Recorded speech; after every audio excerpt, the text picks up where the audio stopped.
Nazis actually stood for.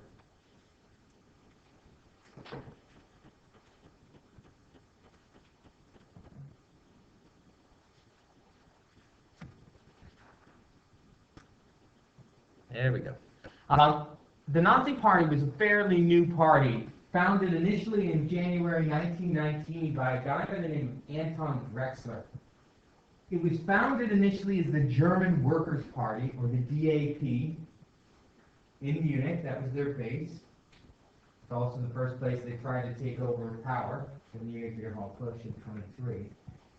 In September 1919, Hitler joined the DAP. He was initially assigned by the military to infiltrate the DAP and investigate them and report back. But after hearing some of what they stood for, he kind of liked it and ends up joining it. And within a couple of years, he's a key leader. He helps Drexler write the 25-point program. And those 25 points can be grouped into 3 categories. The number 1 is nationalism. The Nazi Party believed that Germany had been humiliated by the Treaty of Versailles. They believed that Germany had been stabbed in the back. Is this section not in your copy? It's not many slides. It's only 4 slides. I apologize.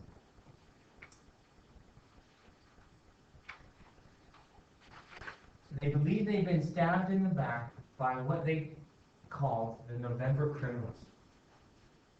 The November criminals are the people who signed the Treaty of Versailles on Armistice Day, November 11th, 1918. Okay? Now, the belief, which is completely false, was that Germany was actually winning the First World War. And that the military was betrayed by political leaders who just gave up before they needed to.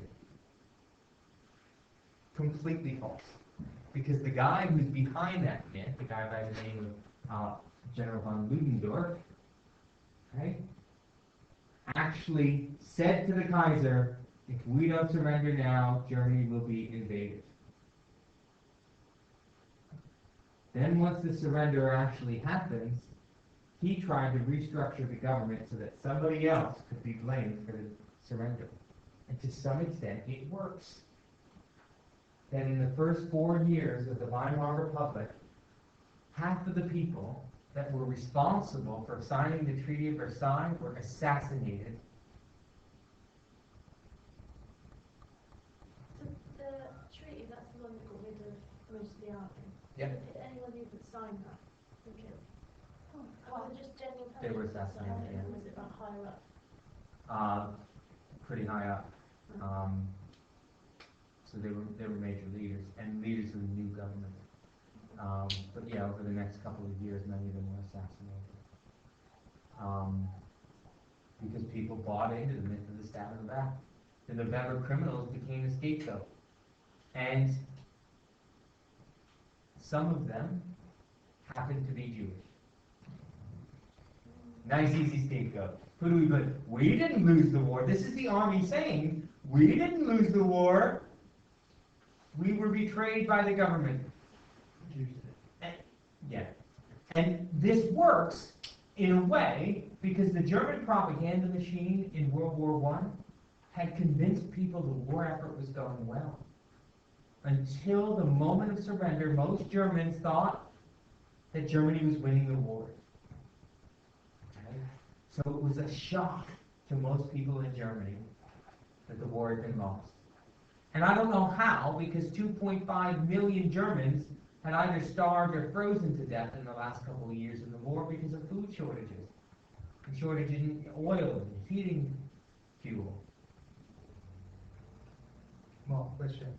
Regarding the biography and the characters, for the 4 characters you wanted, who was, if there's no link to that, who was the main propaganda machine coordinator, if you like, or the main person?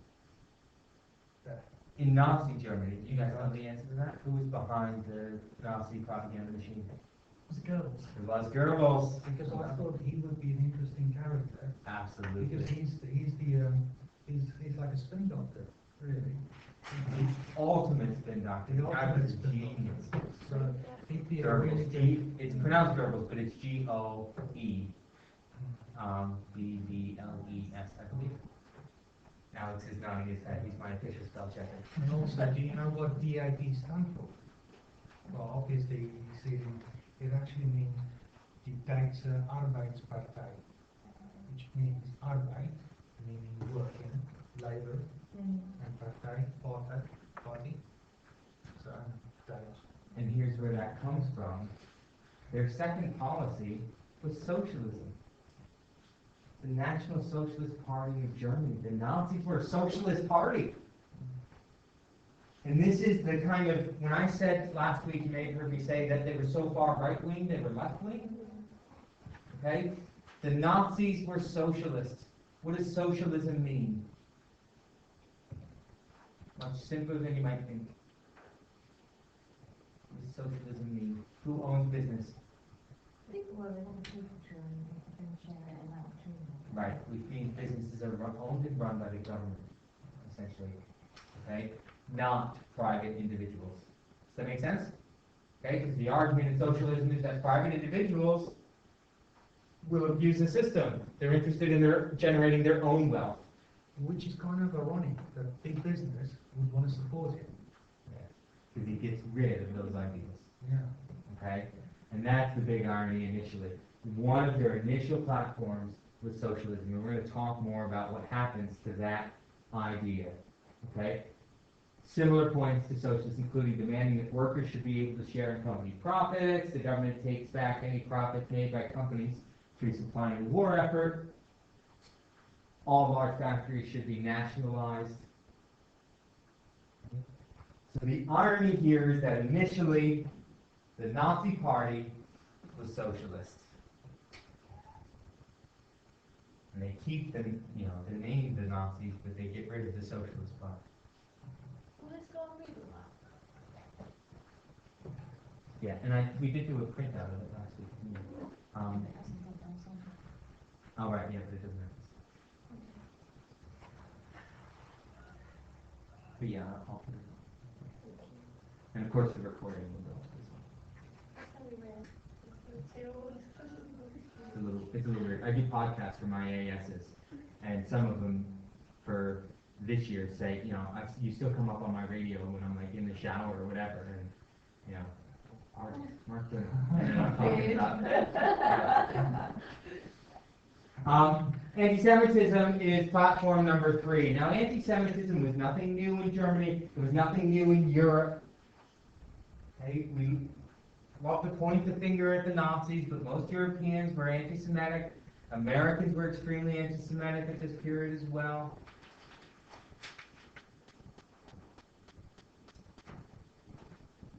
Germans believed that Aryan Germans were the dominant race. Non-Germans were known as Untermensch, or lesser people.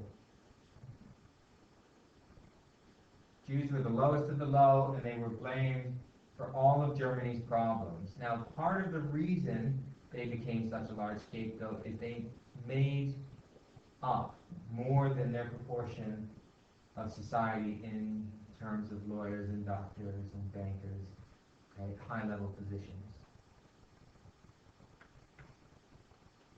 What, did you say Jews did or Germans? Jews did. So Jews were about 1% of the population, but about 15% of bankers were Jewish. I see the blame on them. And then also because some of the people in the November program were Jewish too, I'm guessing. Yeah, they became a really easy scapegoat.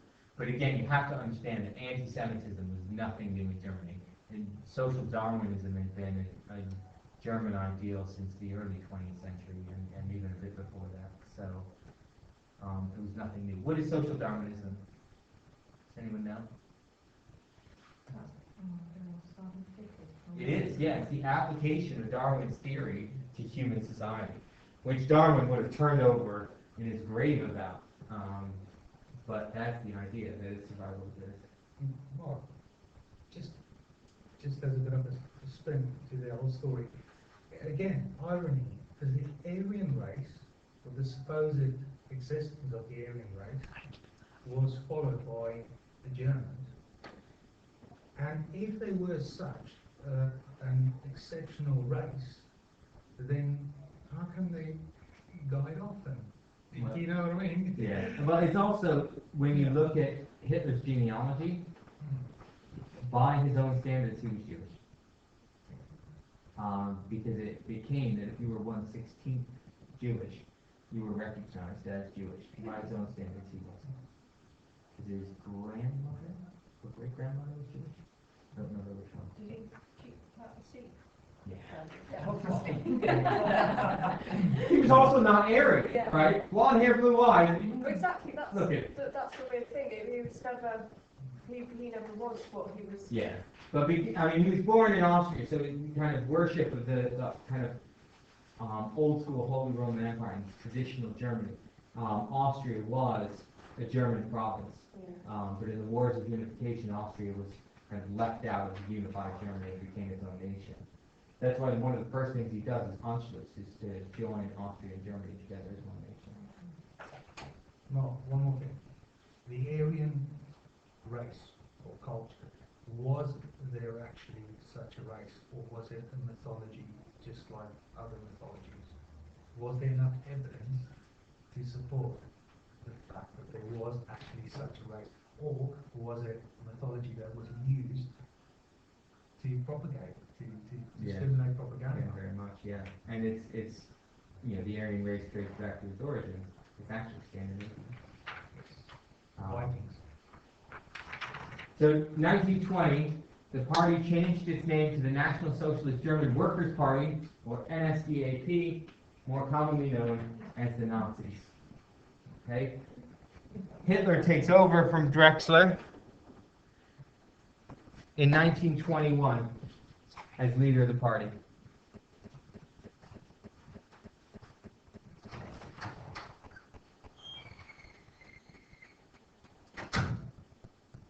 So, it's within, what, a year and a half? Yeah.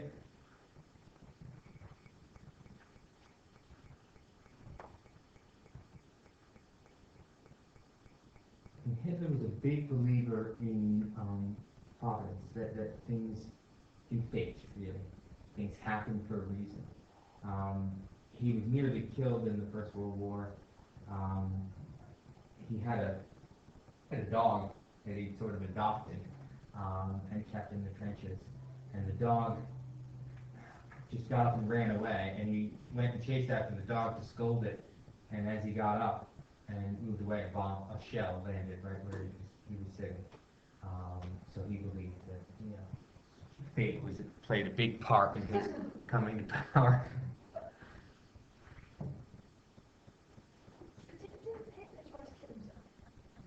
Well, he did kill himself in the end. Yes. Do you think he did it like when he found out that he was like partially Jewish? And that was it? I think it might have had something more to do with the Russians knocking on his door. Yeah. And he also officially married Eva Braun right before they both committed suicide. But you'll find he also had, before he met Eva Braun and started a relationship with her, he had a bit of an infatuation with his own niece and a relationship with her. A bit twisted. So Hitler became German citizen officially in 1932. He fought in World War I and was awarded the Iron Cross, Germany's highest award for bravery. Okay. You don't need to write down the third point, but he felt that the great and powerful Germany needed to be recreated. And he creates, essentially, the Third Reich, what he calls the Third Reich. The First Reich was the Holy Roman Empire, which existed before Germany. The Second Reich was Germany up to 1918, so the German monarchy, Kaiser. Okay. and then he's creating the Third Reich. He completely skips over the Weimar Republic as if it, doesn't exist. It's not Germany.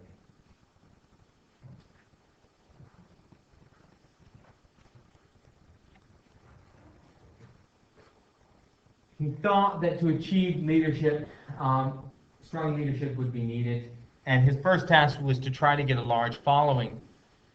So in 1920, he bought the Nazi Party its own newspaper to put its views across to a wider audience. Now, he takes, in a way, the playbook that really is either copied by any major cult. Convince people of your ideals and save the crazy stuff for later. Right? He doesn't initially promote the anti-Semitic stuff that much. Because although anti-Semitism is not something new in Germany, it's not incredibly popular.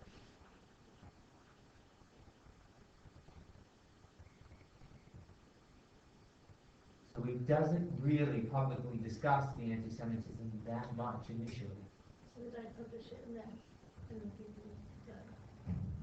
There might have been some stuff about it, but it's not the front page stuff. It's more about establishing the greatness of Germany. He's appealing to people's sense of nationalism over everything else. And the powers that be would never have given him the opportunity to run again if he did promote anti-Semitism. Yeah, no, I don't. He certainly wouldn't have made it to the point of chance. People in positions knew about it, the anti-Semitic beliefs of the Nazi Party, but the average person didn't really understand how far they went, how far the anti-Semitic sector really went. So that was initially kept under wraps. What he appealed to was the issue of unemployment after the Great Depression. Okay? He was going to solve unemployment and put people back to work.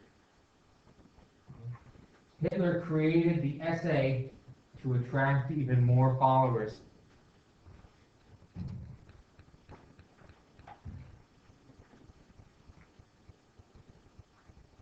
The SA was initially a gymnastics club, really. It was a men's group made up primarily of former members of the Free Corps, ex-military. So in a way, by creating the SA, Hitler was creating his own army.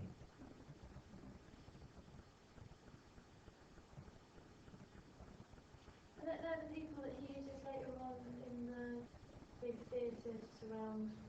Is that the Yep, that's the SA, absolutely.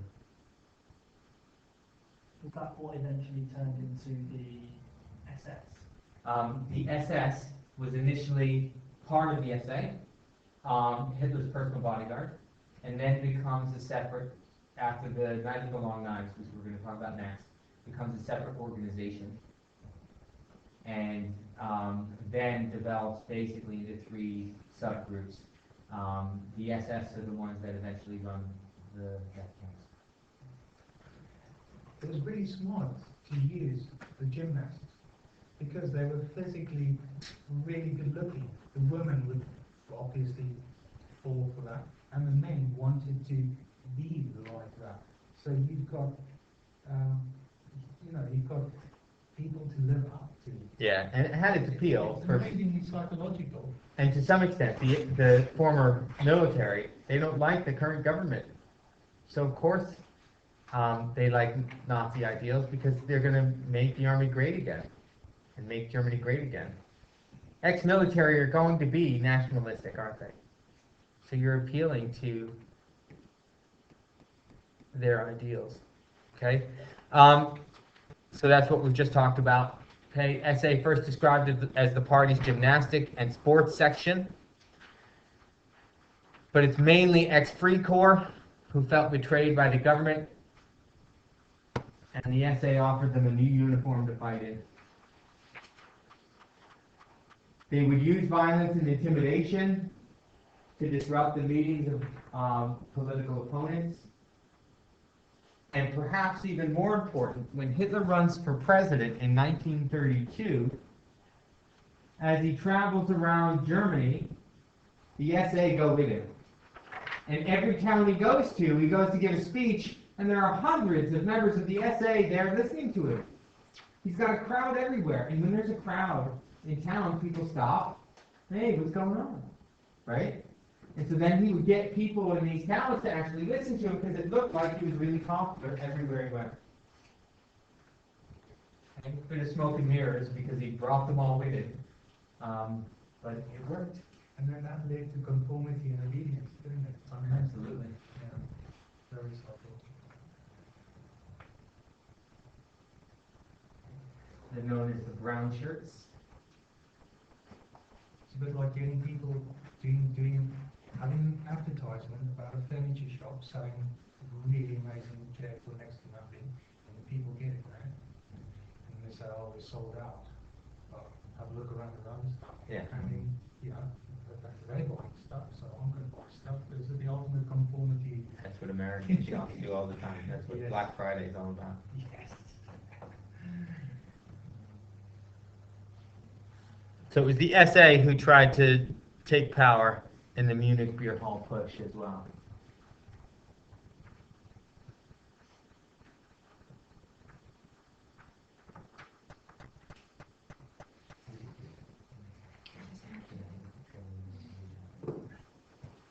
Is that on the thing now?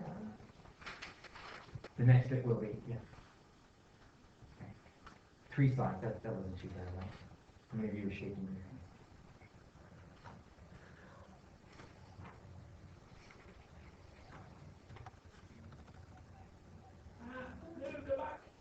No! No, I will not. Can you see it? Yeah.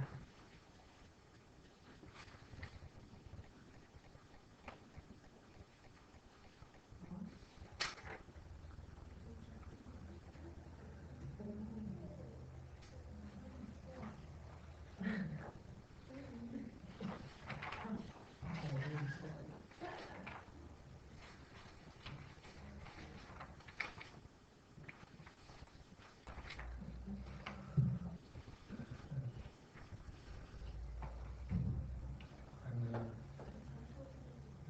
a good link to, if you did exams, to remember the word, it was Abteilung. It sounds like Abseiling, doesn't it? What is it? Abteilung sounds like Abseiling, and normally people are Abseiling, like, well, and it's got a physical activity, and Sturm meaning stack, strong. So, Good way You okay, Alex? Nearly there. Sorry. Need me to go back? Just, yeah, turn around, so sorry. That's all right. Must be really slow.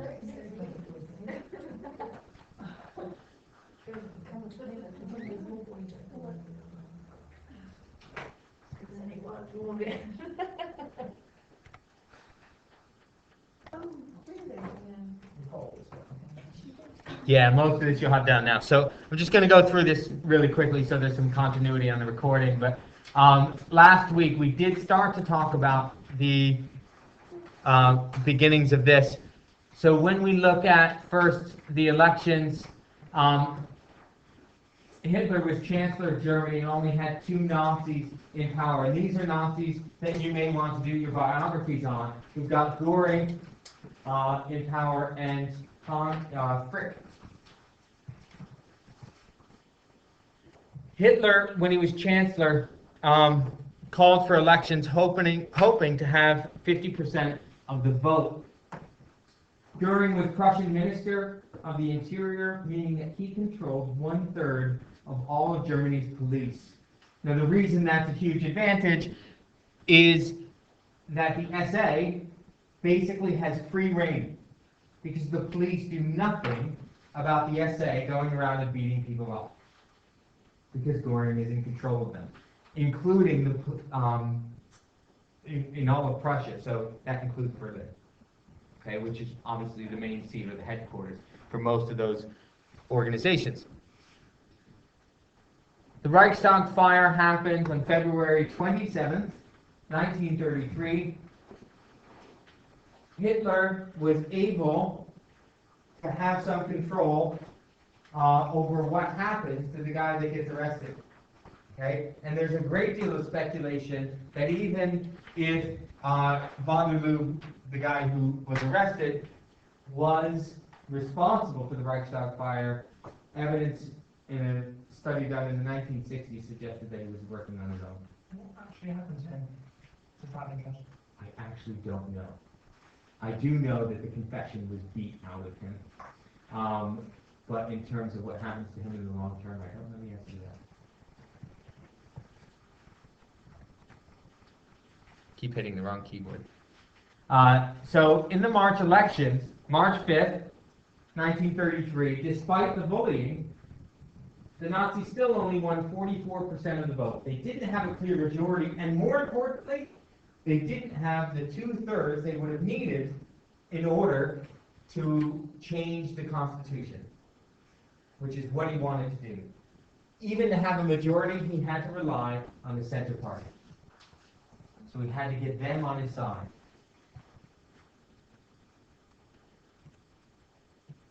So since the vote didn't go well, he tries to pass the Enabling Act, right? The Enabling Act is a bill which, in the wake of this terrorist attack on the Reichstag, Hitler gets the Reichstag attacked. 485 MPs opposed the Nazis in the Reichstag, with only the DNVP supporting them. So what he does is he marches the SA right into the Opera House where the vote is taking place. They surround the building, and he intimidates the vote out of them. He also does a little bit of wheeling and dealing, because the Center Party is largely Catholic. Okay? He promises that he's going to leave churches alone. Okay? He won't do anything to churches. Why would they side with him with that promise rather than stay away from him? What are the communists going to do if they got in power? Still welcome churches. They'll get rid of churches altogether. Communists think that religion is an opiate for the masses, right? So yet again, the support from the Nazis isn't from support for the Nazis, it's fear of communism.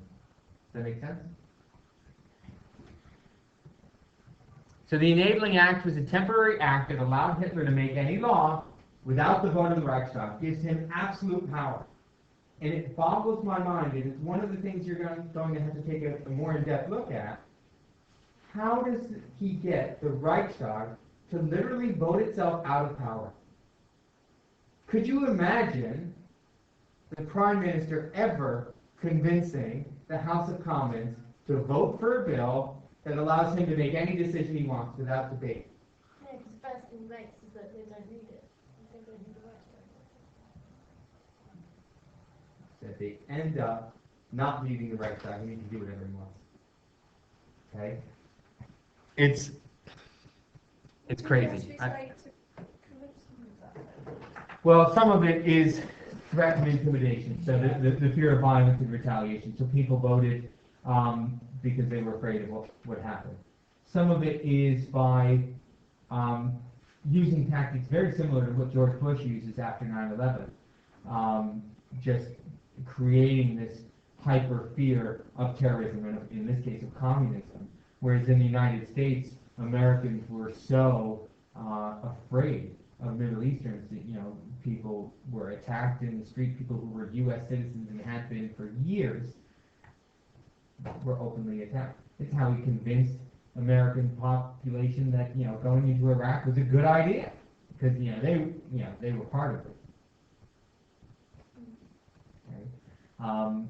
And if you look at it kind of in retrospect, you can see in the states after 9/11, the government created this kind of terrorist threat measurement, right? Red, amber, green sort of thing. And whenever Bush's popularity went down, our terrorist threat went up. Yep, you can almost see it happening in the exact reverse. So when his popularity went down, the terror threat was raised, and they made an announcement, we're orange now, and then his popularity would go back up. Okay? Because in times of crisis, people unify. So if there's a kind of common enemy, But then we unite line together. A little bit, yeah. Isn't that exactly what Hitler's doing? He's doing it, but instead of Muslims, it's communists, and that's exactly what he's doing. Okay, that's where the Reichstag fire, I think, is far too convenient. The Reichstag fire happens on the 27th of February. The elections were on the 5th of March. Come on. So what does he do to political parties? The KPD, we said, was the first party to be banned. In May, he bans the SPD, and by July, the Nazi Party is the only legally recognized party in Germany. It's pretty good at getting rid of opposition, right? When we look at the Reichstag fire, you can see all three steps there, although he reverses steps 2 and 3, right? He identifies the communists as opposition. He controls the flow of information by blending them for the Reichstag fire. Then he reads them, okay? And sends them off to concentration camps.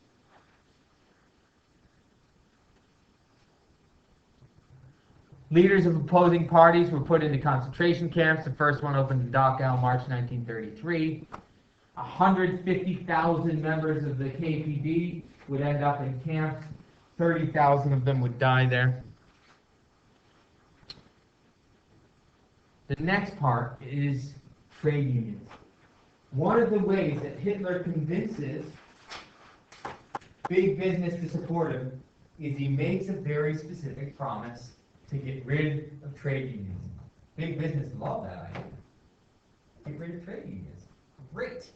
Then I won't have to deal with all these demands for workers' rights and higher salaries and all that stuff. Of course big business loves that.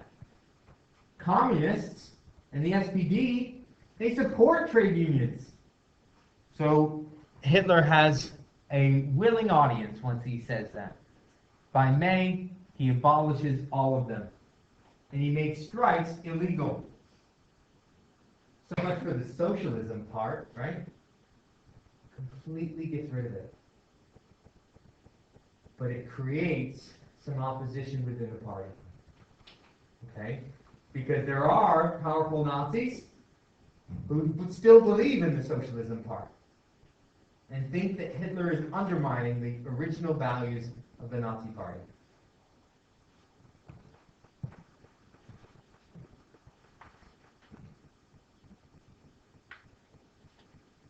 It's one thing to establish control of the national government, but who makes the decisions that affect your everyday lives, right? Alex can talk at length about this when we talk about local councils, right?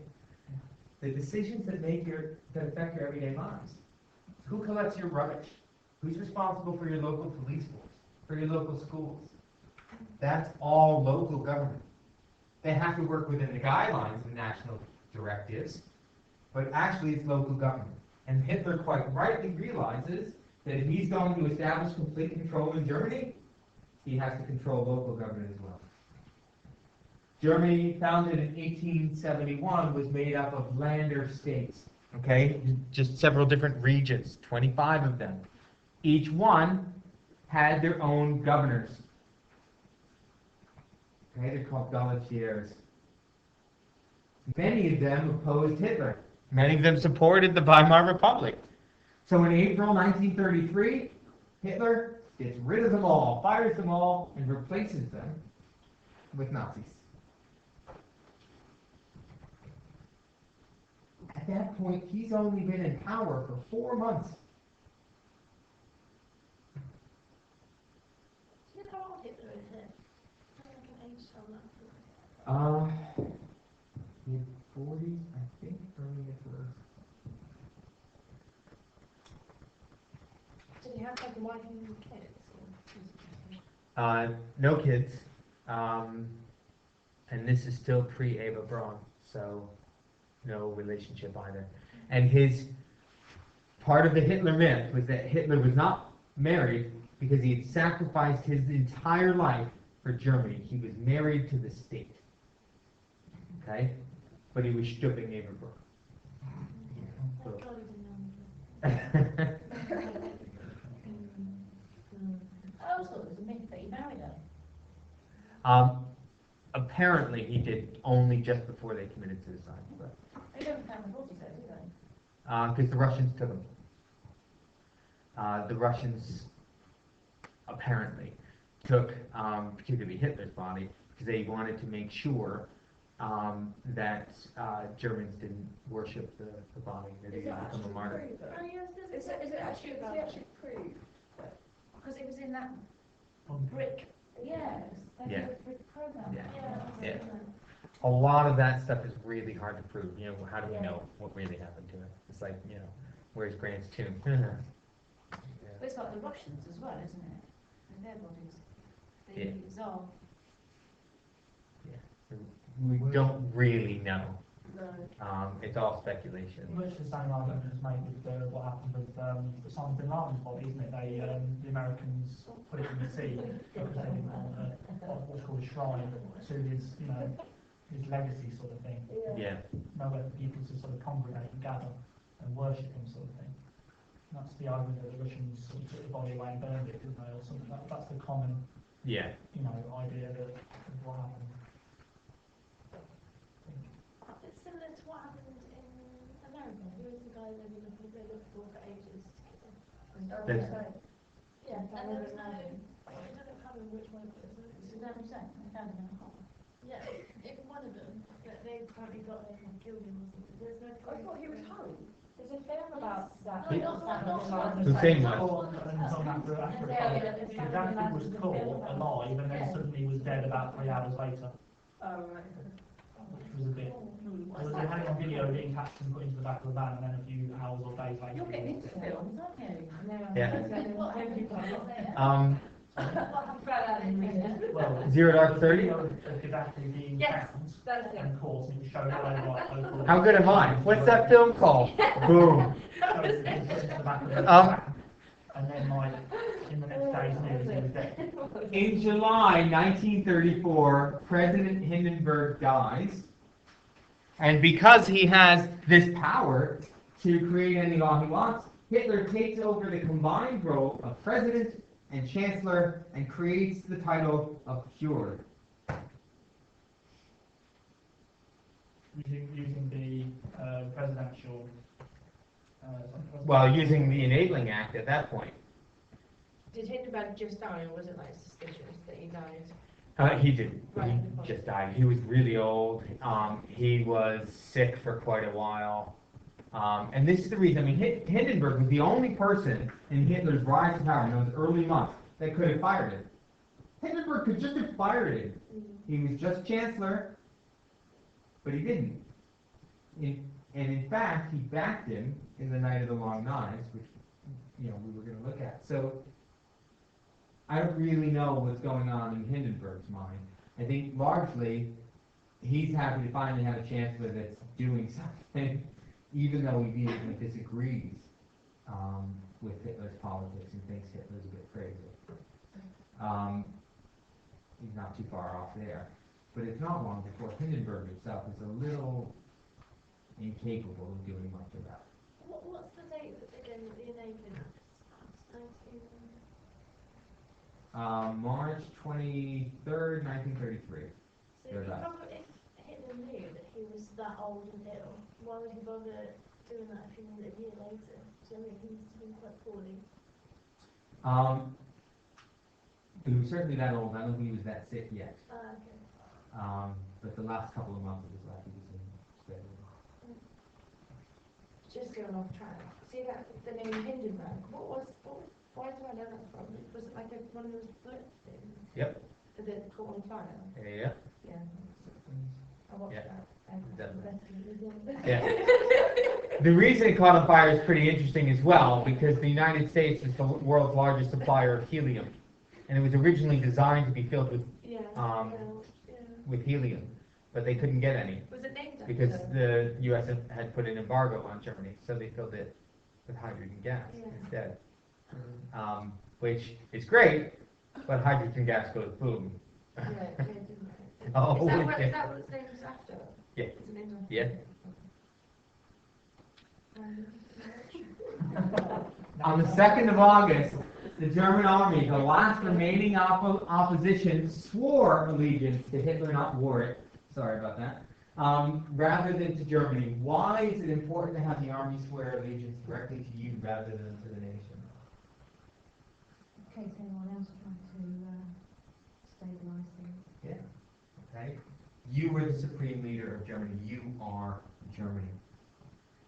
The army is swearing allegiance to Hitler, not to Germany. Mao does exactly the same thing in China. Okay. They're all playing from the same playbook.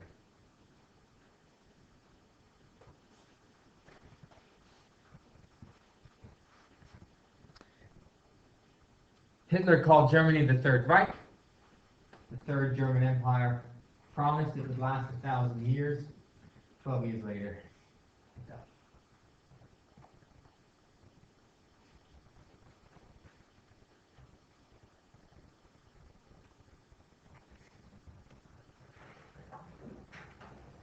Did we actually talk about the Reichstag fire last week at all? Okay. So the Reichstag, symbol of democracy. In March 1933, Reichstag elections were due to be held. No, sorry. Yeah. No, Councillor Andrew. On the 27th of February 1933, the Reichstag burnt down. Okay, exactly 81 years ago.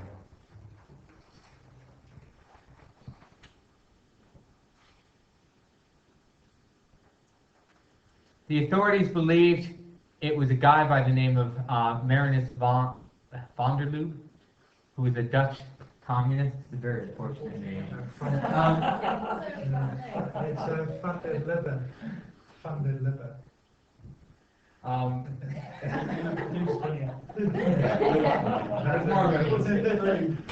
He likes his lube. He was arrested near the Reichstag, and here's the part where I'm like, really? So he supposedly went into the Reichstag, set it on fire, and was caught nearby with firelighters and matches on his person. Why? If you were going in to set a building on fire, would you be like, man, I was able to save a few firelighters on that table. Use those the next time. Why would you take them with you? Wouldn't you just throw them all in and just run? So I find it a bit too convenient. Yeah. Was the Reichstag not sort of like a guarded building as well, or you know, would it have been that easy to get into it and set it on fire? I would imagine it would have been. I mean, we're not talking, age of CCTV, but yeah, I can imagine it would have been that easy to get into. I can imagine. It just seems a little crazy. So he's carrying matches and firelighters. And that's the bit that I can't get. It's just, why is he taking them out? To save money? Yeah. He even apparently admitted he was guilty, although I'm sure that was not a confession that came without coercion. Hitler and Goering didn't believe he acted alone. They believed he was part of a communist plot, and they right away promoted that idea and that myth that he was part of a larger plot. I think I've sussed it out. He was off on a date. He had to leave. He needed matches and some firelighters for the romantic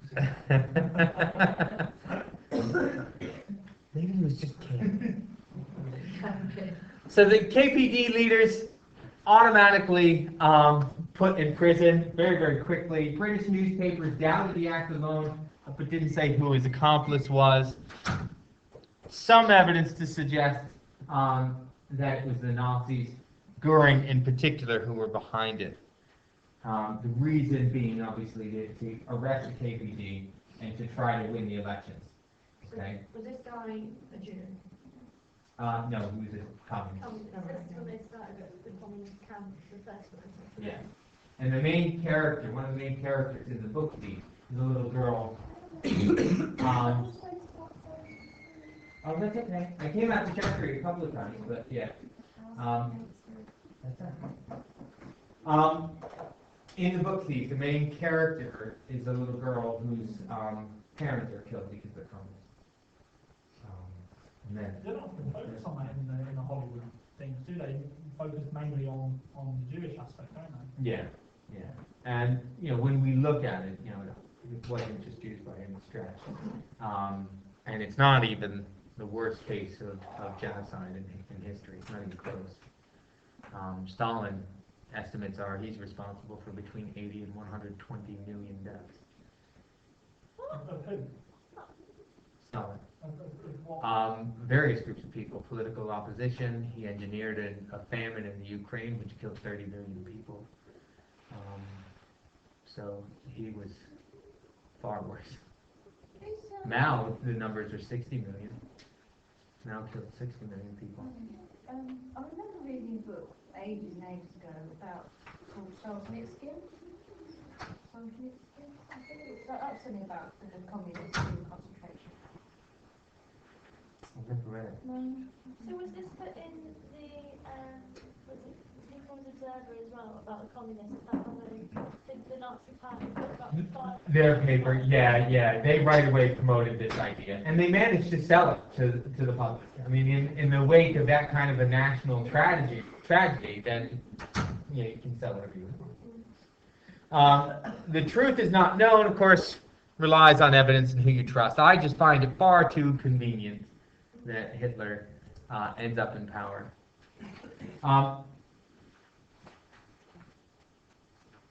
To finish off, just the Night of the Long Knives, in the early hours of the 30th of June, 1934, Hitler enters a hotel at the Bavarian resort of Bad Wiessee with a heavily armed SS, and this is what Alex was talking about, okay? The SS were Hitler's personal bodyguards. What did that stand for? I don't remember, to be honest. Two suffers. You can go. Wearing the arms, originally, but they Yeah. obviously lost the jobs. Yeah. Yeah. It is a division of the SA, and they are, it's on a later slide here, but I don't remember offhand, because I've always called them the SA. Like Lara Croft. In the hotel were important members of the SA who were immediately arrested. And amongst them was a guy by the name of Ernst Röhm, who was the head of the SA. SA was the army. Yep. This is the gymnastics group. Yeah. Yes. The SF was a division of them, but they were under the direct control of Hitler. Mark, would that be a good one still as well? Ernst Röhm? Yeah, really interesting character. Becomes leader of the SA. When, in the Night of the Long Knives, when they break into his room, he's in bed with his lover. He's a high-ranking member of the Nazi Party and was gay. Oh, yeah. He very much held on to the socialist ideas of the Nazi Party. And the reason he becomes a victim of the Night of the Long Knives is because a guy by the name of Himmler tattles on him to Hitler that he was planning to overthrow him. Ernst Röhm was planning to overthrow Hitler. Was he planning to? He was. He was. Yep. So these are Hitler's own people that he's next to. Yep. It's a party purge, a massive one. Over the next few days, other members of the party who had criticized Hitler's strategy and who were very keen to hang on to the socialist ideals of the party were assassinated. Gregor Strasser, up to 200 people were killed, including non-Nazis. And this name you'll recognize. Yeah, this is the guy before him. Is this the guy that Yeah. helped Hitler get in and... This is the guy who suggested to Hindenburg, you're absolutely right, that he appoint Hitler as chancellor. This is the guy who was Hitler's vice chancellor. He's killed in the Night of the Long Knives a little over a year after he suggests that Hitler be appointed chancellor. because I can control him. Yeah. That went well, didn't it? Talk about your all-time backfires. Is Himmler another one on the list? Yeah. You're going to give me this list anyway. Yeah, I'll create a list and I'll put it on below for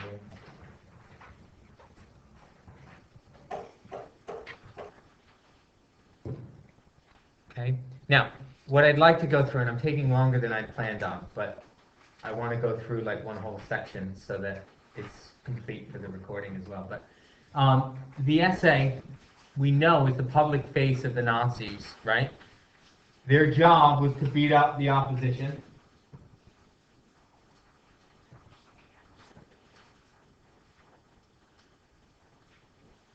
Holding large meetings and demonstrations.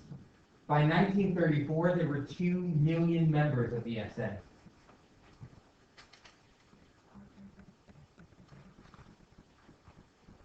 Rome was more socialist, and he expected wealth to be taken from the rich. Why did Hitler not want to do that? They were people that were backing him. They were people that gave him the money to run for president, gave him the money to buy a newspaper. That financial backing was incredibly important for the rise of the Nazis. And he was more than happy, because for him, it was about getting the power. So he was more than happy to get rid of the socialist ideals. Rome was not happy about it, that the Nazis were suddenly in bed with big business. That wasn't one of their ideals. He also wanted to take over the army. He wanted the SA to become the army, which of course the army didn't like. That's a good idea, surely. It makes the arm stronger. In a way, but military leaders obviously weren't keen on that idea, were they? Rome's going to run the army suddenly with his, band of untrained, ex-military. Yeah.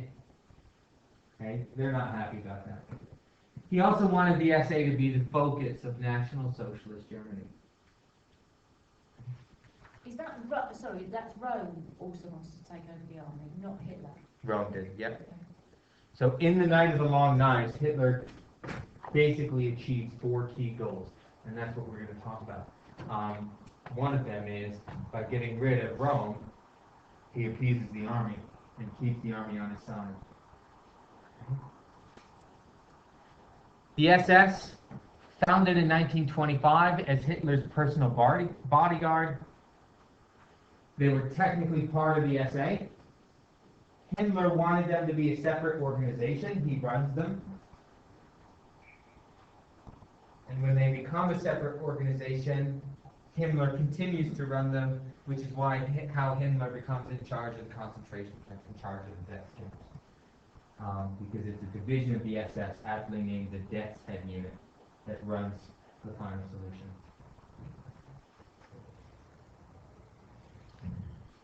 Himmler told Hitler on the 28th of June that Rome was planning to overthrow him. 2 days later, Night of the Long Knives happened. And that was actually true, it wasn't just that he was trying to cause trouble. It was actually true, yeah. Rome was trying to overthrow him.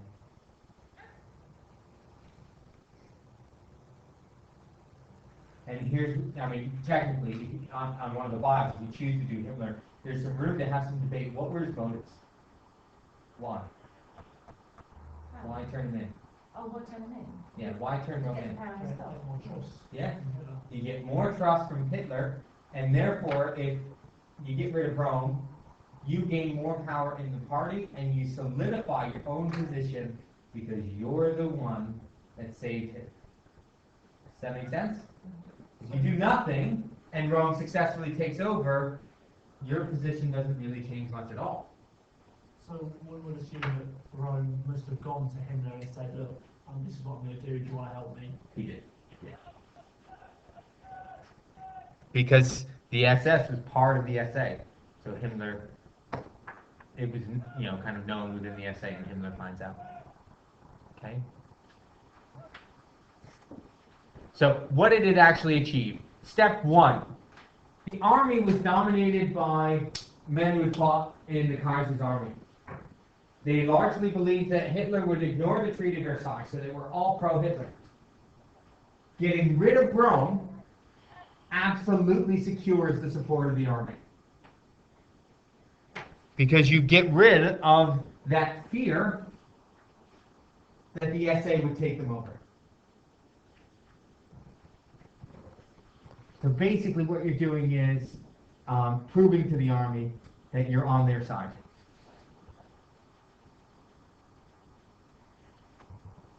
Mostly they were frightened that the SA would take them over. In the Night of the Long Knives, Hitler proves that's not going to happen. So he wins their favor. The second thing he achieves is to win the favor of the industrialists, who were already happy that Hitler got rid of trade unions. But in the Night of the Long Knives, Hitler officially abandons the socialist priority of the Nazi Party. Industrialists love that. Okay? They no longer have to worry about the government taking over business. So they're really happy with that idea. Okay? So they feared communism, believed Hitler would destroy it, but worried that the SA program looked far too much like communism. Okay? It's socialism. The economic system, almost identical. So they didn't like that. How do these colour assassinations, like Rome and things like that, how do they cover things, how do they cover things like that? Do they get He trouble? didn't. He didn't cover it up at all, actually. The four things he achieves in doing it is he purges the party, right? He gets rid of his opposition and the guy who's planning to overthrow him, wins the support of the army, wins the support of industrialists, and creates a cult of fear. That people are too afraid to oppose it. Does that make sense? You know what happened to these guys who did? Somebody broke into their rooms one night and killed them. So right away, he's establishing this cult of fear. Okay? He's ruling by terror. Part of the reason why people don't oppose him. He claims that, and this is on the next slide, that he acts as supreme judge of the German people. Okay? He doesn't hide the fact that these people were killed. He says they were going to undermine Germany. They were undermining the goal of the party. So we needed to get rid of them.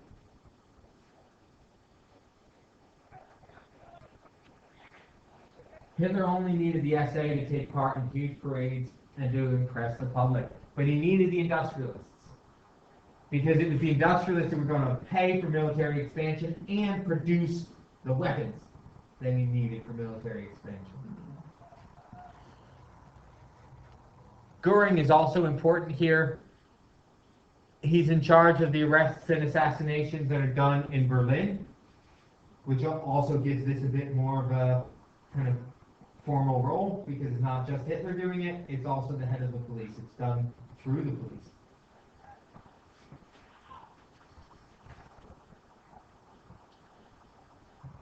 And he was all for it because the removal of Nazis like Rome would make him more powerful. Okay? So that's a key issue when we're looking at leaders. They were making decisions for their own benefit, not necessarily for the benefit of the party itself. Okay? So the results, really, many opponents are now dead, including Rome, Gregor Strasser, General von Schleicher. On the 20th of June 1934, the SS is established as a separate organization to the SA. And a month later, the army swears an oath to Hitler. Murder had now become part of government action. Okay? Hitler wiped out 200 political opponents and nobody stopped him. He had absolute confirmation now that he had total control of Germany. Okay? He argued that his actions were justified because he had acted as supreme judge of the German people.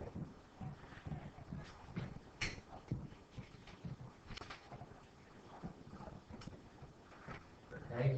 This is still at a point where Hindenburg could have stopped it, but didn't. Does